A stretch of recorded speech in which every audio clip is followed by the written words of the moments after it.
예, 민주평화당의 원내대표 유성엽입니다. 오늘 우리 민주평화당의 원내 대변인을 맡고 계시는 우리 장정숙 의원님과 함께 국회의 조속한 개원을 촉구하는 입장을 밝히려 합니다.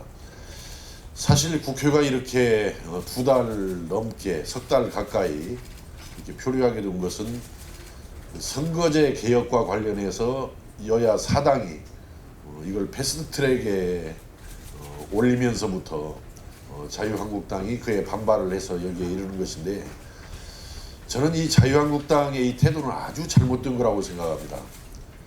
그 선거제 개혁에 대해서 아주 미온적이기라기보다는 아주 그 방향과 어긋장을 놓는 입장을 발표하면서 선거제 개혁을 반대했기 때문에 할 수 없이 여야 사당이 이것을 패스트트랙에 올렸던 것인데, 이것은 전부 보장된 국회법 절차에 의해서 패스트트랙에 올렸던 겁니다.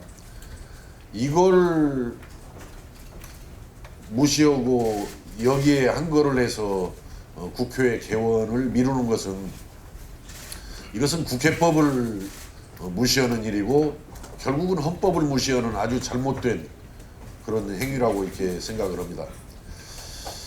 그러면서 또 하나 최근에는 경제실정 청문회를 마지막 추가 요구로 제시를 하면서 국회 등원 조건을 그렇게 내걸었습니다만은, 이것도 저는 참으로 이해할 수 없는 일이라고 생각합니다.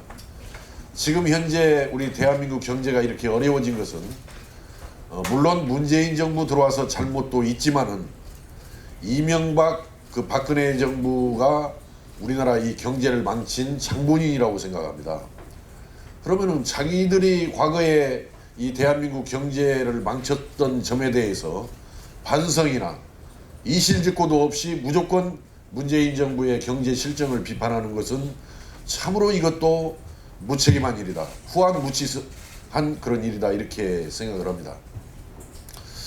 그러나 또 이것을 거절하고 있는 민주당도 온당한 태도는 저는 아니라고 이렇게 생각합니다. 어떻든 문재인 정부 들어와서 경제 성적표는 이명박 박근혜 정부 때보다도 훨씬 더 나쁜 경제 성적표를 보이고 있는 것입니다.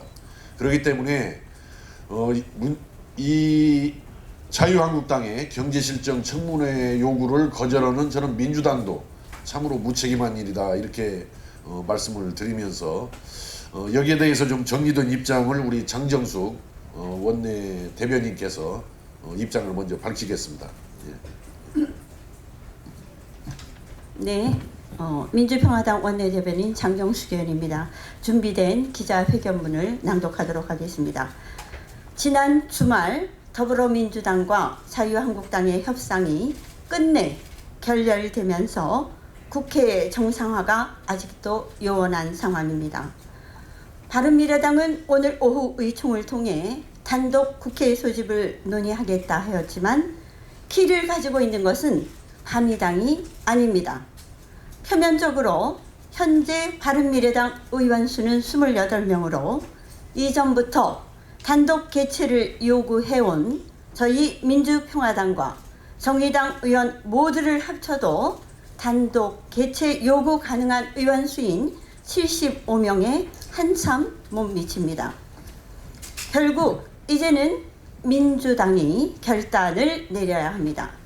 민주당은 주말 협상이 최종 마지노선이라고 했지만 너무 안이한 생각입니다. 이미 국회 정상화 마지노선은 지나도 한참 지났습니다. 사상 최악의 경제 성적표를 바꿔서도 국회를 열지 않고 방관하는 것은 국회의원의 태만이자 직무유기입니다. 특히 이 책임은 여당인 민주당의 몫이 가장 큽니다. 물론 지난 이명박 박근혜 정권 동안 경제 악화의 토대를 쌓아온 자유한국당이 과거 경제 실정에 대한 이실직고도 반성도 없이 국회 정상화에 경제 실정 청문회 조건을 다는 것은 참으로 염치 없는 일입니다.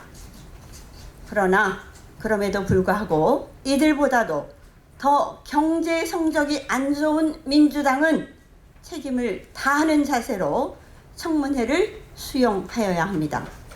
그래서 이명박, 박근혜, 문재인 정부로 이어지는 경제난의 원인을 찾고 경제정책에 과감한 전환을 해야 합니다. 다만 경제실정 청문회를 국회 개원의 조건으로서가 아닌 개회 후 한국당이 협조할 명분을 내주는 이른바 선개회 후 청문회 자세로 임해야 합니다. 민주당에 다시 한번 강력하게 요구합니다. 민생이 어렵습니다. 경제 골든타임은 이미 지났습니다.